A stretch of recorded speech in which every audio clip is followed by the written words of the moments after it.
Okay, so ngayon gagawa naman tayo ng Japanese round, no?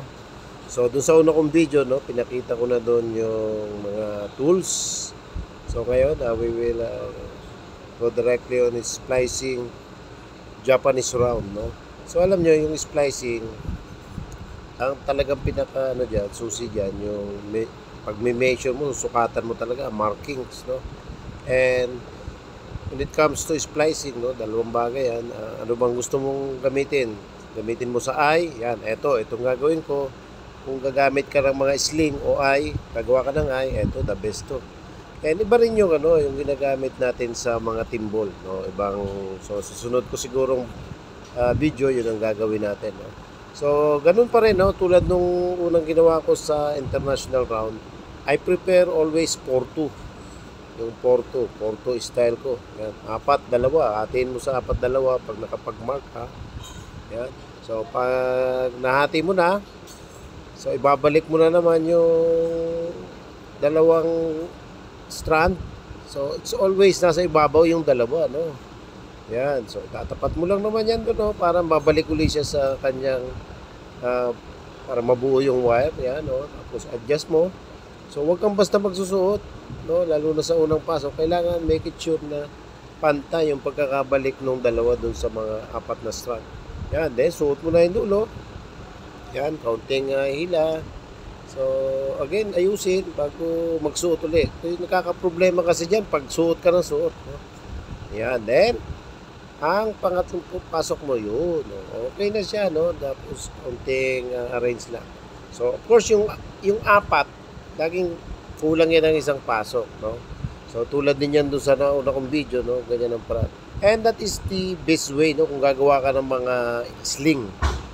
Yan. So, kasi naka-connectado na yan, no? Naka-connect na yan, hindi na yan mahugot. Then, gagawin pa natin ang splicing, no? So, ang gagawin natin method ay Japanese round. So, tingnan nyo sa Japanese round, kaiba to doon sa international method, no? Dito, ang mangyayari dyan, 1 by 1 ang pagkakapasok. 1 by 1 lang, kasi Japanese eh. Yan. So, eto, lagyan muna natin ng tape yung dulo para hindi naman sumabit, no? Pag pinapasok natin, sumasabit kasi. Ayan, okay. So, yun. Then, kung mapupunan nyo, may dalawang nakabukod na wire dyan. Mamaya, ituturo ko ng aking pentel pen, no? Yan. 1 by 1. So, yung dalawa na yan ay para dun lang sa dalawa na yun. Oh. Yun, oh, ituturo ko yun. Yung tinuturo ko na dalawa na yun. Oh. Ayan, yan. Oh, yun, dalawa na yan. Oh. So, yung dalawa na yan, nahawak ko, ipapasok mo yan doon din sa dalawang, yun, yung dalawa na yun. Oh, minarkahan ko. So, sabihin, isa-isa. Doon sa dalawa na yan. So, sundutin mo yung unang tinuldukan ko ng isa, yun, no? Again, IWRC itong ginagamit natin na medyo matigas kaya kung mapupunan nyo medyo dumudulas-dulas, no? So hindi to ordinaryong wire, no? IWRC meaning integrated wire of core, no? So madalang ang mga ganitong wire, IWRC. So nagkataon lang mayroon kaming IWRC dito, ito yung available, may mga retaso, yun yung ginamit ko rito sa aking pagbibideo, no? Sayang naman. So, gamitin ko na lang sa mapakinabangan ng makapanood, no? At least matuto. So, yan, nakita nyo, isa lang yung sinundot ko. Unlike dun sa international square, international round, dalawa yung sinusundot ko. Dalawa yung aking sinusundot dito, isa lang. Isa lang yung sinusundot ko rito. No? So, yan, no? So, pagkasunod ko ng isa, pasok yung isa, yun yung nauna. So, palaging pag magkapasok tayo, no? It's always yung first strand. Yan yung naunang strand, no? Yan. Yung sa una. Yung una lang yan, no? Hindi mo pwedeng ipasok yung una sa ikalawa. So, ibig sabihin, pag sinundot mo yung unang wire, ipasok mo rin yung unang wire niya. No? Yun ang kanila, yan ang style, no? Ng pagpapasok ng international, ng Japanese, no? I mean, Japanese round. So, yan, medyo kumakabang, pero mamaya natin yan ayusin, no? Yung mga kabang-kabang na yan. Okay? Then, sundot yung ikalawa. Ayan. So, in any direction, pwede akong kumuha, no? Ayan. In any direction, pwede akong sumundot. Merong minsan, pasalubong. So kanya-kanyang style, no, ng pagsundot. But mayroon niyang pinaka best talaga na style ng pagsundot niya, no? Yan. Okay? Then, eto na, no? Yan. Then, pagkapasok ng dalawa, punta ka naman dun sa kabilang side. Yan. So, kita nyo, hinila ko yung ah, dalawa na yan. So, sa kabilang side naman. So, medyo may kawang, okay lang yan. Yan, may mamarkahan ako dyan, no? 4 yan, no? 1, 2, 3, 4. So, yan yung opposite side nung dalawa. Yan, 4 yan, no? So, ibig sabihin, dyan sa 4 na yan, yung 4 na humiwalay na, yung ating hiniwalay na 4, dyan siya ipapasok. Okay, again, no? Kanya-kanya ng style ng pagsundot. Pwede ng opposite direction, no? Kung saan magaan. So, since ito ay IWRC, medyo matigas, hinahanapan ko talaga ng pinaka-maluag na paraan. Okay yun, sinundot ko na yung una. So, ibig sabihin, yung unang sinundot mo, una din yung ilalagay mo. So, kanya-kanyang style ng pagsundot, as long as tama naman yung magiging kalalabasan yan. Yun, sinala ko lang, no? Purpose mo, makuha mo lang naman yung isa. Yun, sundot na. So, medyo matigas talaga itong IWRC, no? Yan. So, kukuha ko ng unang wire dyan sa 4 na yan. So, nauna natin pinasok yung dalawa, no? So, bakit 4-2? So, kasi 6 strand to, eh, no? Normally naman, ang mga wire, 6 strand. Yan. So, ito, pinasok ko na yung una. Ayan. So, hanggang sunod-sunod niyan, ipapasok ko yung 1, 2, 3, 4, 5 na yan. Yan. Okay? Ang direction, palaging ang pasok, counterclockwise. So, nakita nyo? Pagpasok mo doon sa counterclockwise, lagi ang pasok ng dulo. So, hindi pwedeng clockwise ang pasok, ha? So, yung pasok na clockwise, yun yung tinatawag nating Australian, no? Yan, mga Australian yun. Okay?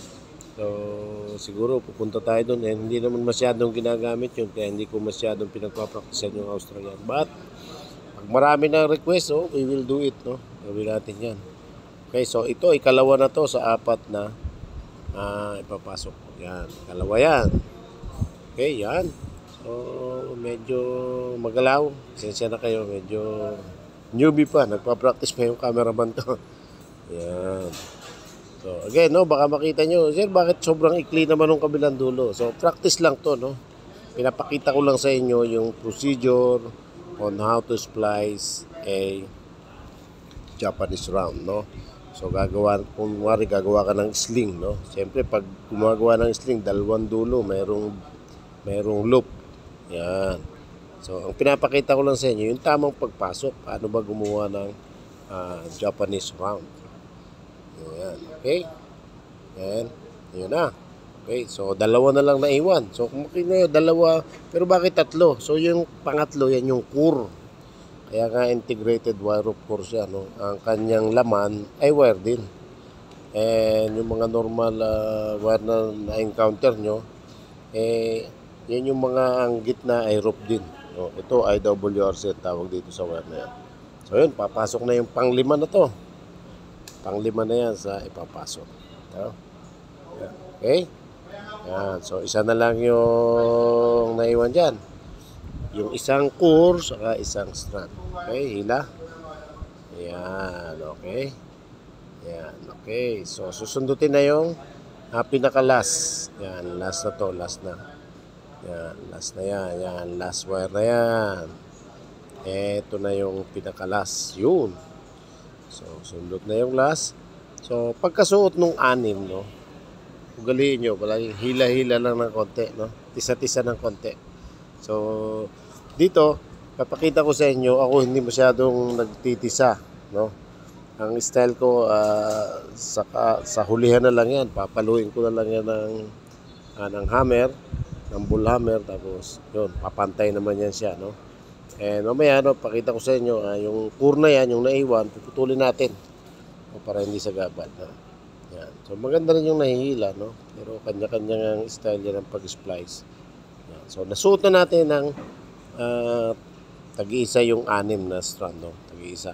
So, ang rules dyan, no? Sa sunod na procedure, no? Kahit alin ang unahin mo dyan, pwede yan, eh.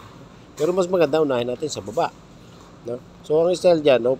Kung alin yung gusto mong ipasok na wire, No, baka malito kayo, no, kung saan mo ipapasok. It's always yung nasa left na strand, yun dun din siya papasok. So kaya pag tinitrace nyo, yung wire na pinasok nyo, mamaya dun mo na rin ulit siya papasok sa strand na yun. So ang rule ko dyan, kung alin yung ipapasok na strand, yung left strand, yun yung sungkitin mo. Yun yung susundutin mo. No? Yan ang rules ko sa Japanese. And of course, pag pumunta ka sa libro niyan, maraming mga numbers doon, nakakalito pa, no? So, ito, ang dali lang ng rules. Kung alin yung ipapasok mong strand, yung left na strand, yun din yung susundutin mo. So, ganun lang siya kadali yung rules, no? Left strand, kanya yun. Yan. So, 6 yan. Lahat yan mayroong strand sa left niya. So, kung muna nyo, sinundot ko dun sa halos tapat niya. So, para hindi naman maipasok mo, saka mo siya ito-turn yung iyong spike. No? Ito-turn mo, yun. Magkakaroon siya ng butas doon. So, saka mo siya ipasok doon. Okay? So, this time, sa harap ko siya nilagay. Yun. Okay? But may mga napanood ako, splice, no? Nilalagay sa likod, no? Sa loob. Yung mga spike talagang ginagamit. Then, binabalik pa nila yun para humipit. So, sabi nga sa inyo, kanya-kanyang style. Ito naman, hindi naman kalakihan ng wire. So, I prepare to use screwdriver na minus. Kasi maliit lang naman. Yun o, kita nyo. Yun o, yung strand ay papasok, yung left, yun yung kanyang papasok, susundutin. No? Yan, okay. So, yun. So, ito na, yun. Ikalawa na to. Yan. So, ibig sabihin, kung ilan ang gusto mong round, yan, o, kita nyo, paano ko siya sinundot, paano ko siya minove. Yun. Okay, yun, no? Medyo, kaya nga maganda yung minus. Kasi yung minus, pag tinitwist mo yung dulo, lumalaki yung butas. Yun ang purpose ko doon. Yan ang problema, no? Kaya naglalagay ako ng tape, sumasabog yung dulo. No? Sumasabog yung dulo niya, so kaya maganda, lagyan mo ng maliit lang na tape. Ang purpose nun, para lang huwag siyang sumabog. So, may mga tape, may mga wire kasi na pagka yung isa humiwalay, sunod-sunod ang iwala, yan, nagugulo. And pag na-deform na siya, nahirapan ka nang ipasok. Ayun, okay oh. So, halos pang-apat na ba yan? Pang-apat na, yun, 4 na. O, 2 na lang yung naiwan sa kabila. Yan. And, napunan nyo, no, pag hinihila mo yung pinasok, mas the best, papunta dun sa ay ang hila. Yan, eto, papasok na yung pang-5. Okay, pang-5 yan. Okay? Yan, pang-5 na yan. Okay, pang-5 na yan, pinapasok ko na yan. So, yun na yung aking papasok, no? Pang-5 na yan, no? Yan. So, pang-5 na yan. Hihintayin na lang natin yung ano niya. So, pang-5. Dito sa taas, So, na, pang-5 na yan, papasok ko. Yun. Yan. Pang-5 na. Yan na, pang-5 na yan, okay? So, ibig sabihin, nakakaikalawa na tayong round ng pasok. Oh, yung una ka rin kanina. Yan. Okay? Yan. Yan. Okay, yan. So, yan. Pasok natin. Yan, last na yan, no? 6. So, for second round. Yan. Yan, second round. Okay, yan na. Okay. So, pakita ko sa inyo mamaya, no, gaano kaganda yun. And again, no, lalagyan natin ng yung dulo kasi sasabog yan. Yeah, I think pang-6 na yan. No? Pang-6 na. Sa pasok na yan. Okay. Yun, medyo bali ng konti. Yan. Okay. Yan. Yan. Okay, nakadalawa na tayong round, no? So, uulit-ulitin mo lang yung procedure na yun, no? Yan. So, ngayon, putulin muna siguro natin yung kanyang core. Putulin natin yung core para hindi sagabal, no? Yan. So, kailangan kasi pinuputol yung core na yan, no? Pagka kasi hindi naputol yan, sagabal, nakaharang. And lalo na pagka nga itong IWRC. O, ipasok muna natin ang isa bago natin putulin, no? Yan. So, meron namang Japanese style din, na Japanese splice, na yung core, lalo na kung yan ay rope, kasama sa ikot sa loob. no? Sama sa ikot sa loob, no? Yan, sama sa ikot. Iikot mo yan doon sa loob. Yan. Ito, no? May mga ganong technique, no? Yung core sinasama sa pag-ikot sa loob. Yan. So, para sa akin naman, ano rin lalo na kung rope yan. Hindi na siguro siya makakadagdag ng strength doon. So, may mga ganong technique. Okay, yan. Pinasok ko na yung pang-tatlo na to na, no? Pang-tatlong pasok na to, no? Third round. Okay? Yan. So, third round, no? And after third round na yan, no? Putulin muna natin yun, yung core niya. Okay, yan. So, maganda pag nagputol, isagad nyo. So, gumagamit lang ako ng chisel, no? Chinsil. Yan. 2 palo lang yan. Tapos pumalo yung bata ko, putol agad yan. Okay, then tutuloy natin. Gawin natin 3 pasok. Yan. And pag nakatatlong pasok yan, medyo matibay na yan, no?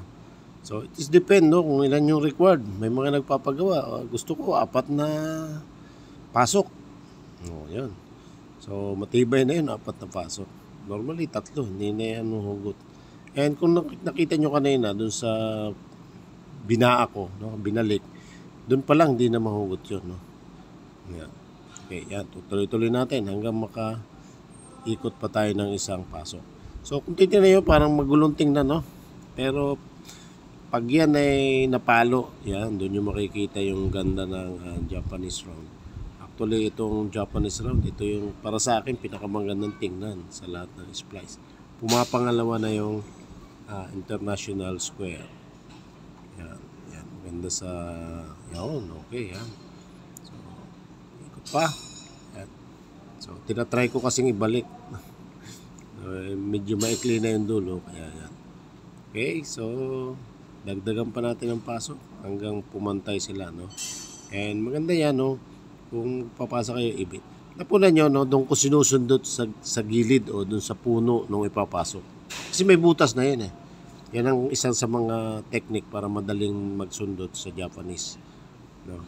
So, hindi tulad dyan ng international. 2 kasi yung sinusundot mo doon, no? So, dito sa Japanese, isa-isa lang. Yan, o doon. Hihilahin mo ng konti, magkakaroon nyo ng awang, doon mo siya sundutin sa wire na yun. So, kasi doon din lang palagi siya papasok.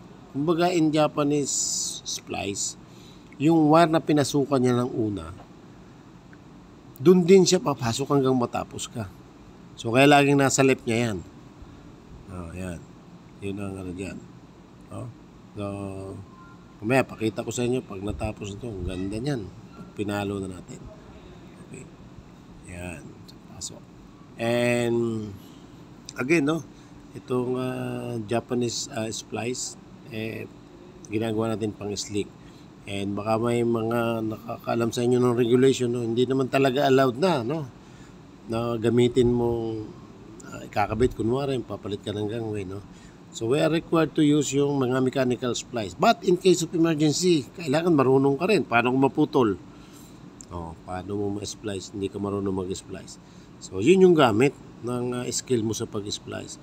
So, minsan may mga ganun din na temporary, pansamandali, nangyayari, pansamantagal. No? Yan. So, eto, papaluin ko. Pakita ko sa inyo. Nakakatatlong pasok pa lang yan. Papakita ko sa inyo yung pagpalo. Again, ang pagpalo mula sa ay papunta dun sa dulo ng pinasok mo. Ayan. Ganda yan. Oh. Ayan. Ayan. So, kikita nyo yung kanyang ganda. Parang, ayan. Ayan. Depende sa palo. No? Ayan. So, 3 pasok pa lang yung ginawa ko. No? Ayan. Ayan. Ganda yan. Okay. So, siguro, I will improve my video sa sunod, no? Medyo, kung napupuna ako kasi medyo malayo, no? Ayan, siguro sa sunod na mga video, gaganda natin. Ganoon naman talaga, no? Nag-uumpisa pa kasing mag-explore on how to upload, no? So, ang purpose ko nito, para ma-share yung aking skill, no?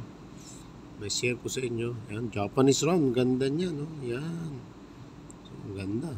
Parang ginawa ng masin. Okay, then puputulan na natin ng mga naiwang dulo. Yan. Sinsi lang ginagamit ko, no? So, yung iba mabilis gumagamit ng mga cutter. Yan. So, depende kung anong mabilis sa inyo. So, sa akin naman, mas safe to. Kasi ang ano nito, pukpok. Pag sumala yung palo mo, doon lang naman tatamaan yung kamay. No? Pero sure ball itong taga-pukpok. Ano sa ito? Ayan. So, isang palo lang, putol agad. No? Yan. So, ngayon na tayong Japanese round. So, ang tawag dyan, Japanese round. So, pang-sling, maganda yan. Sabi nila, ang Japanese daw nahuhugot. Depende siguro sa technique, no? So, siguro ito, hindi na ito mahuhugot. Yan, okay. Nakita nyo? Ganyan, kaganda ang Japanese round. Okay. So, in just 20 minutes, pwede ka nang gumawa ng eye. Thank you for watching.